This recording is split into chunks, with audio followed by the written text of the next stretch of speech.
आगामी गणेश उत्सव आणि ईद ए मिलाद निमित्त वरिष्ठ अधिकाऱ्यांच्या आदेशानुसार आणि पोलीस निरीक्षक श्री अनमोल केदार यांच्या मार्गदर्शनाखाली पाटोदा पोलीस ठाण्याच्या प्रांगणात पोलीस दलाच्या आयोजित शांतता समितीच्या बैठक आयोजित करण्यात आली होती। यावेळी मंचावर नायब तहसीलदार श्रीनिवास मुळे, नगरपंचायत कार्यालयीन अधीक्षक म्हस्के साहेब, पोलीस उपनिरीक्षक श्री माधव काटकर, नगराध्यक्षापती राजू जाधव, विद्युत महामंडळाचे श्री अमोल मुंढे यांच्या प्रमुख उपस्थितीत बैठक पार पडली। यावेळी कार्यक्रमाचे प्रास्ताविक गोपनीय शाखेचे रियाज पठाण यांनी केले। यावेळी गणेश मंडळाच्या समस्या तसेच श्रींच्या विसर्जनाच्या मार्गाचे दुरुस्ती आदींवर चर्चा करून संबंधित विभागाच्या अधिकाऱ्यांना सूचना देण्यात आल्या। या सर्व अडचणी श्रींच्या आगमनापूर्वी सोडवण्यात येतील असं आश्वासन देण्यात आलं। यावेळी मार्गदर्शन करताना पोलीस निरीक्षक श्री अनमोल केदार म्हणाले की सण आणि उत्सवासंदर्भात प्रशासनाकडून देण्यात येणाऱ्या सूचनांचे सर्वांनी गांभीर्यानं पालन करणं गरजेचं आहे। प्रत्येक मंडळानं मंडप उभारताना वाहतुकीला अडथळा निर्माण होणार नाही, वाहने सुरळीत वाहतूक करू शकतील याची दक्षता घ्यावी, डीजे न लावता पारंपरिक वाद्यांना प्राधान्य द्यावे, कायद्याचं पालन न करण्याची गय केली जाणार नाही अशा सूचना त्यांनी उपस्थितांना दिल्यात। यावेळी विविध गावचे पोलीस पाटील तसेच शांतता समितीचे सदस्य, पत्रकार आणि गणेश मंडळाचे प्रतिनिधी, नागरिक आदी मोठ्या संख्येने उपस्थित होते। आपला जो तालुका आहे तो पुरोगामी विचारांचा आहे। मी आल्यापासून पाहतोय फारच शांतताप्रिय अशा स्वरूपाचा तालुका आहे। कुठल्याही स्वरूपाचा आत्तापर्यंत तरी गालबोट लागलेलं नाही।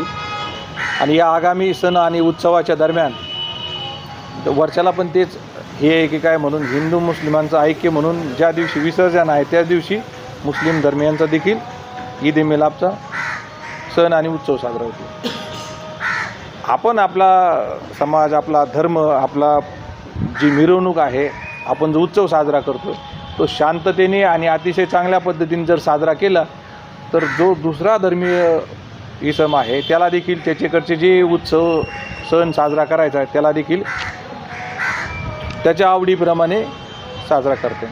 आपलं स्वातंत्र्य म्हणजे स्वैर आणि दुसऱ्याचं स्वातंत्र्य हिरावणारं असं नसावं।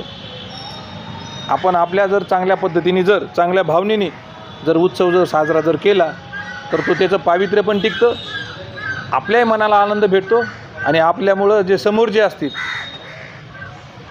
जे दुसरे जातीयाचे असतील, जसे धर्माचे असतील, त्यांनासुद्धा त्याच पद्धतीप्रमाणे आनंद होतो।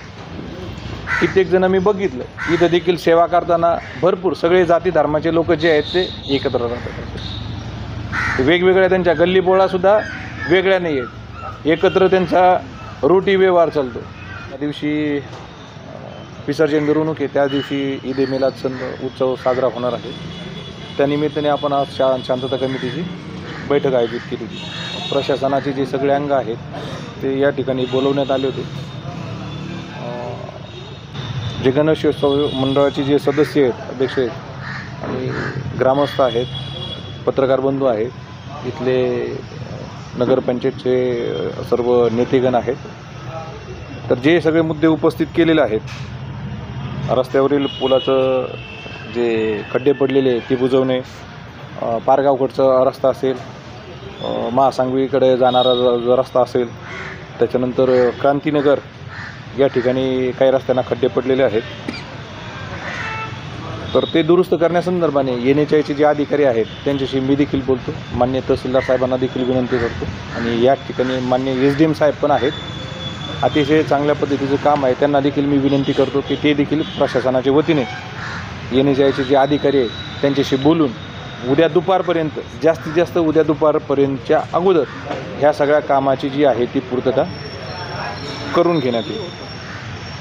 त्याच्यानंतर दूषित पाण्याचा जो आहे, मी पण पत्रव्यवहार करतो, अतिशय चांगला मुद्दा काढलेला आहे त्यांनी। तो ह्या कालावधीत तरी ज्या कालावधीमध्ये पवित्र सण साजरे होत आहेत, उत्सव साजरे होत आहेत, तर अशा घटना व्हायला नको आहे। त्याच्यामध्ये घनकचरा व्यवस्थापनाचं देखील सांगितलेलं होतं, तर नगरपंचायतला विनंती आहे की ते घनकचरा व्यवस्थापन जे आहे या आगामी उत्सवाच्या दरम्यान कुठल्याही प्रकारे सामाजिक अव्यवस्था, अस्वच्छता तिथे राहणार नाही या दृष्टिकोनातून प्रयत्न करतो। जे गणपती मंडळाचे जे अध्यक्ष सदस्य त्यांना सगळ्यांना विनंती आहे, ज्यांनी आत्तापर्यंत अर्ज केलेले आहेत आणि जे अर्ज करायचे बाकी राहिलेले आहेत, सर्वजणांनी ऑनलाईन अर्ज करायचे आहे।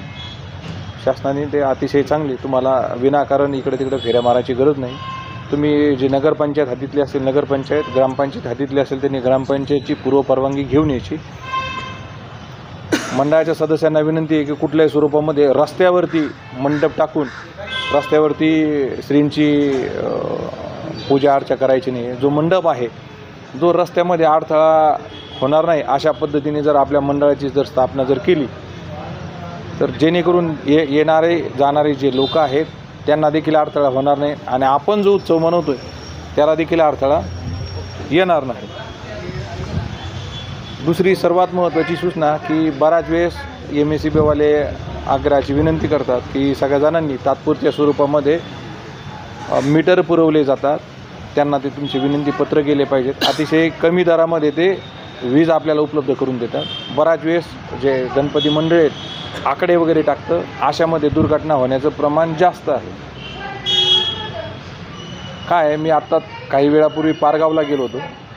पारगावला जे श्रींचं विसर्जन करण्याकरता जे मुलं जे गेलेले होते त्यांच्या उत्साहाच्या भरामध्ये श्रींचं विसर्जन करता करता तिथल्या गावातल्या 4 मुलांचं विसर्जन झालं. अतिशय दुर्दैवी घटना आहे. आज देखील त्यांचं मन धजेवत नाही की गावामध्ये सार्वजनिक स्वरूपामध्ये गणपती मंडळ स्थापन करून उत्सव साजरा करायचा. तर मित्रांनो, याच्यापूर्वी काही घटना आपल्याकडे जरी घडलेल्या नसतील, ठीक आहे, आपल्या प्रयत्नांना यश आलं असं आत्तापर्यंत, पण भविष्यात देखील आपल्याला ती काळजी घ्यायची आहे की कुठल्याही प्रकारची या 10 दिवसातच नाही, बरेच जण ते श्रींचं आगमन होतं त्यावेळेस अतिशय उत्साहात असतात, ट्रॅक्टरमध्ये घेतलेले असतात आणि झेंडे लावताना काय करतात ते काही मिळत नाही. मग काय करायचं, जो स्टीलचा पोल आहे तो घेतला, त्याला झेंडा लावला, चला ठीक आहे, उत्साहाच्या भरामध्ये ते कधी कधी त्या याच्यावरती ट्रॅक्टरच्या ट्रॉलीमध्ये चढून सुद्धा उत्साहाच्या भरामध्ये तो झेंडा जो आहे तो मोठ्याने हलवतात. बराच वेळेस तारा ज्या वरच्या ज्या आहेत इलेक्ट्रिक तारा ज्या गेलेल्या आहेत त्याच्यामधून वहन चालू असतं. तर त्याच वेळेस जर सुदैवाने वीज असेल आणि तो झेंडा जर स्टीलच्या रॉडमध्ये जर असेल, अशा वेळेस याच्यामधून करंट लागू शकतो. त्याला वाचवण्याच्या प्रयत्नामध्ये मागच्या 2 वर्षापूर्वी पण एक क्लिप व्हायरल झालेली असेल, तुम्ही बघितलेली असेल की अशा प्रकारच्या उत्साहाच्या भरामध्ये 4 तरुण आपला जीव गमावला त्याच्यामध्ये. तर कृपा करून अशा गोष्टी होता कामा नये. जर अशा प्रकारचे कुठल्याही प्रकारचे तारा उघडे असतील तर ज्या मॅक्झिमम सार्वजनिक रस्त्यावरच्या आहेत, ज्या उघड्यावरचे होतं, आपण त्याला सोल्युशन असलेले जे केबल आहेत त्या टाकून घेतलेल्या आहेत. तरी कुठे जरी नजर चुकीने राहून गेलेल्या जर असतील तर श्रींच्या आगमनापूर्वी मला संपर्क करा किंवा MSEBचे अधिकारी आहे तिथे त्यांच्याशी संपर्क करा. दुर्घटना होऊ नये म्हणून आपल्याला त्या सगळ्या गोष्टी चांगल्या पद्धतीने करून घ्यायच्या. जर कनेक्शन जर घेतलं तर आकडा टाकण्याचा प्रश्न येणार नाही. तुम्ही कनेक्शन जर घेतलं तर त्यांचे जे इतर जे कर्मचारी आहेत ते स्वतः येऊन मीटर फिट करून देतील. तुमचे जे वायरिंग आहे तुम्हाला ते लाईटचं कनेक्शन घेऊन देतील. आणि जे 10 दिवसांचं काय जे लाईटचं बिल येईल ते अतिशय नगण्य तुरळक स्वरूपामध्ये येतं. बरोबर आहे का? त्याच्यानंतर पोलीस प्रशासनाच्या वतीने माझं सांगणं आहे की याच्यामध्ये आपल्याकडचे जे गुन्हे करणार नेहमी गुन्हे करणारे जे लोक आहेत त्यांच्यावरती ज्या प्रतिबंधक कारवाई करायची आहे ते आम्ही सुरू केलेले आहेत समाप्तीच्या मार्गावर. काही तहसील कार्यालयाला पाठवलेले आहेत, काही ज्या आवश्यक आहेत, ज्या चांगल्या पद्धतीने झाल्या पाहिजेत ते आपण LCBला देखील पाठवलेले आहेत. जेणेकरून ह्या 10 दिवसच नाही तर हा जो येणारे जे सण आणि उत्सव आहेत या कालावधीमध्ये चांगल्या पद्धतीने शांतता नांदली पाहिजे आणि चांगल्या पद्धतीने उत्सवाच्या वातावरणामध्ये आपल्याला उत्सव पार पाडता आला पाहिजे. जे गणेश मंडळांना माझे हात जोडून विनंती आहे, जे शासनाने माननीय सर्वोच्च न्यायालयाने घालून दिलेले निर्देश आहेत, बरेच जे तरुण पिढी आहे तरुण पिढीला आवाजाचा त्रास होत नाही आणि आत्ताचे जे नवीन आहेत लहान त्यांना तर कसलाच त्रास होत नाही, परंतु माझ्यासारखे असतील काही अशी वयस्कर मंडळी असतील त्यांना त्या आवाजाचा मोठ्या प्रमाणामध्ये त्रास होतो. तर आपण जो 10 दिवस जो स्पीकर वाजवणार आहे तो देखील मर्यादित स्वरूपामध्ये आवाज असावा. ज्या दिवशी आपण मिरवणूक काढणार आहोत, ज्या दिवशी श्रींचं आगमन होणार आहे किंवा ज्या दिवशी श्रींचं विसर्जन होणार आहे तर त्या दिवशी अशा वेळेस जे वाद्याला, ज्या आवाजाला ज्या मर्यादेमध्ये परवानगी आहे त्याच मर्यादामध्ये वाजवावे. विनाकारण मला त्या दिवशी पण जे परवानगी घेण्यासाठी आलेले होते त्यांनी सांगितलं, साहेब आम्ही हे वाद्य लावलेलं होतं म्हणे, तर मी त्यांना तेच सांगितलं, मला वाद्याशी घेणं देणं नाही, एकही वाद्याचं माझ्याकडे गाडी नाही, त्याच्यामुळे मला काय तोटा नाही. परंतु जे वाद्य प्रतिबंधित आहे, वाद्य प्रतिबंधित म्हणजे आवाजाच्या मर्यादेमध्ये, मग निवासी क्षेत्र वेगळं आहे, औद्योगिक क्षेत्र वेगळं आहे. आपल्याकडे औद्योगिक क्षेत्र तर नाहीच आहे, पण जी आवाजाची मर्यादा दिलेली आहे त्या आवाजाच्या मर्यादेमध्ये मी तुम्हाला परवानगी देतो, त्याच्याप्रमाणेच तुमचं वर्तन राहील अशी अपेक्षा. जर त्या आवाजाच्या मर्यादेचं उल्लंघन झालं तर माननीय न्यायालयाचे पर्यावरण संरक्षण अधिनियमानुसार गुन्हे दाखल करून पुढील कारवाई करण्याचे स्ट्रिक्ट आदेश आहे.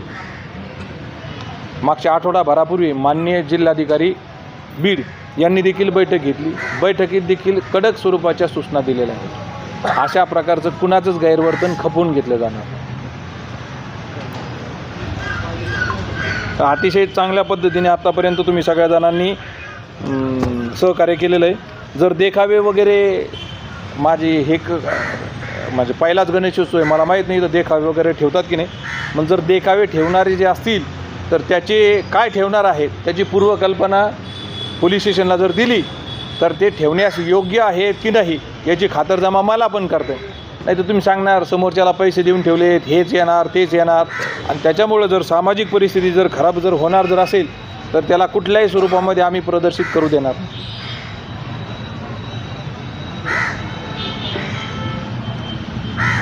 त्याच्यानंतर मी आत्तापर्यंत हे बघितलं की मिरवणूक मार्ग कुणाचा ठरलेला नाही आहे, कुणी कुठूनही मिरवणूक नेते. की माझी सर्वजणांना हात जोडून विनंती आहे, याच्यापूर्वी मी ज्या ठिकाणी काम केलेलं आहे त्या ठिकाणावरनं जो वेळ जी आहे ती ठरवून सर्वजण एकाच ठिकाणावरनं मिरवणूक काढतात.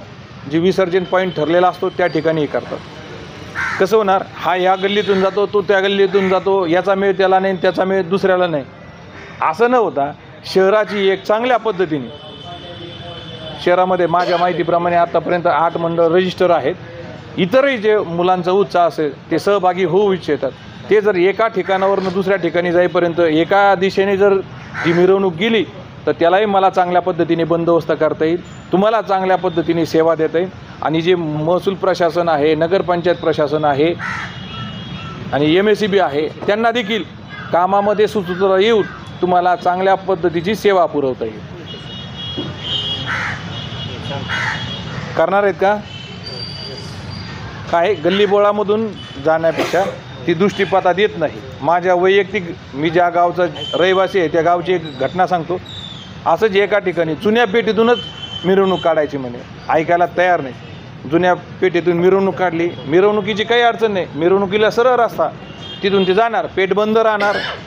परंतु जे पाहणारे लोक आहेत, तुम्हाला माहीत नाही, तुम्ही मिरवणुकी ज्याच्यामध्येच आहेत, जे पाहणारे लोक आहेत ना, मिरवणुकीच्या दोन्ही बाजूनी जे दुकानं आहेत त्याच्या छतावरती जे पुढे एक्सटेन्शन केलेलं असतं ना, त्यांनी ते पत्रे वगैरे काढलेले असतात, त्याच्यावर बसून मिरवणूक पाहत होते.